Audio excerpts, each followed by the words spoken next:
Now, I have here 7 Xerox copies of transfer certificate of title. More especially, TCT number 9719, TCT number N 97120, TCT number 97121, which had been marked as Exhibit JJ. May I go back? TCT number 97120, which had been marked as ano yun? Double I, and TCT number 9719 as Exhibit double H, Your Honor. TCT number 97121, which had earlier been marked as Exhibit JJ, Your Honor. Likewise, TCT number 97122, which had earlier been marked as double K. Ano to? TCT number 97123, which had been marked as double L. TCT number 97124, which has been marked earlier as Exhibit double M.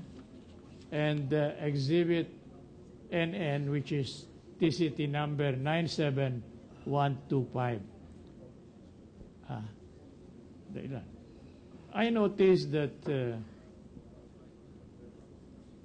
name of the registered owner as appearing in here is still Maria Cristina M. Corona, married to Renato C. Corona, in all these titles. Teka muna.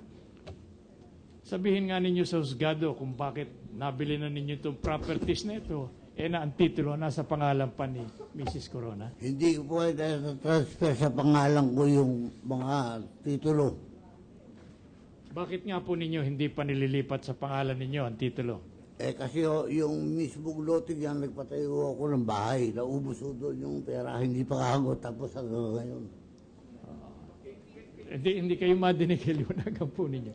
Pasensya nyo na ako dahil na-stroke ho ako, kaya medyo bululo pagsasalita ko. Sige, dahan-dahan po lang. Huwag kayo magalit. Hindi.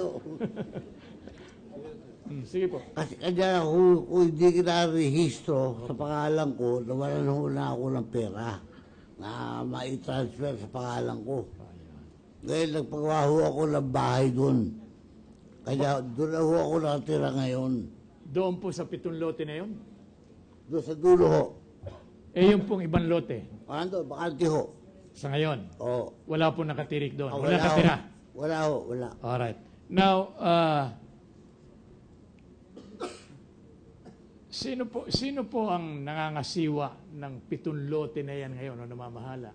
May bako doon. Ako mismo ang nangangasiwa ng lote. Kaya na ba? Ano po ang pakialam kung meron si Mrs. Corona dyan sa 7 lote na yan ay pinagbili sa inyo? Wala na ho. Sa pakialam dahil hindi na po sa kanya yun. Akin na yun dahil meron akong deed of sale. Alright. Salamat po. That will be all with the witness, Your Honor. All right, cross-examination. With the permission of the Honorable Court. Proceed.